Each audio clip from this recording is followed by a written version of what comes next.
Hello, welcome to another episode of This, That, and the Other, and happy 2020 to everybody.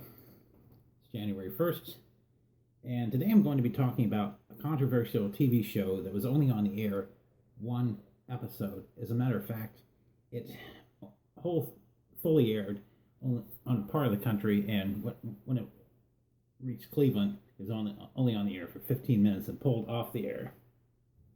This show I heard about on Don and Mike radio show, a couple of DJs in the Washington, D.C. area that used to do a talk show back in the afternoons. And one time they interviewed Tim Conway from the Carol Burnett show about different things. And he mentioned a show called Turn On that he was on. And it was a show that was only on the air for one day. So I wanted to do a little research on this show, this controversial show. It was founded by George Slater and Ed Friendly. George Slater ran Grammy Awards telecast in Ciro's nightclub on Sunset Strip, and that's where Rowan Martin Laugh-In became known. And he started Rowan and Martin's Laugh-In.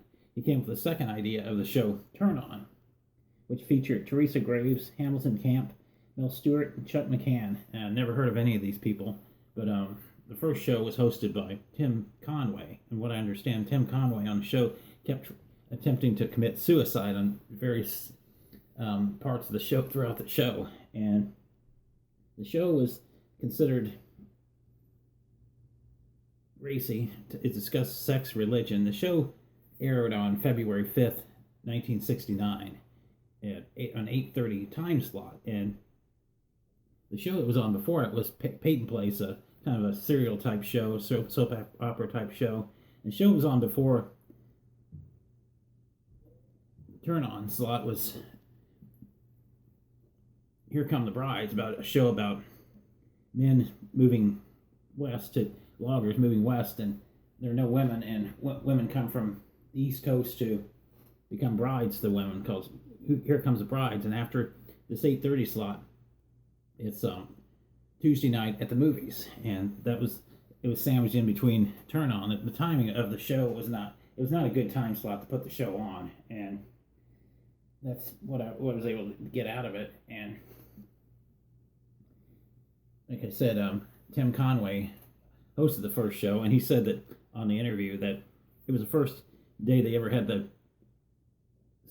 beginning party and cancellation party on the same day, because after it aired in Cleveland for 5 minutes, Ed Friendly took it off the air and said the rest of the show will not be seen, and the show will never be seen again. Apparently, a lot of people complained about the show's being too racy for its time. The show was definitely ahead of its time, and what I heard too it was done by a computer somehow back in the 1960s. Don't really understand all the technicalities of that, but it ran. And from what I understand too, there were like two different frames of events going on at the same time on one screen, and that was considered something that should be happening either back in the 1960s. Now you can put several images going on at the same time on one screen. But that's what I was able to find out on the controversial show Turn On. And as always, Happy New Year to everybody. Hope everybody has a great 2020. As always, thanks for watching.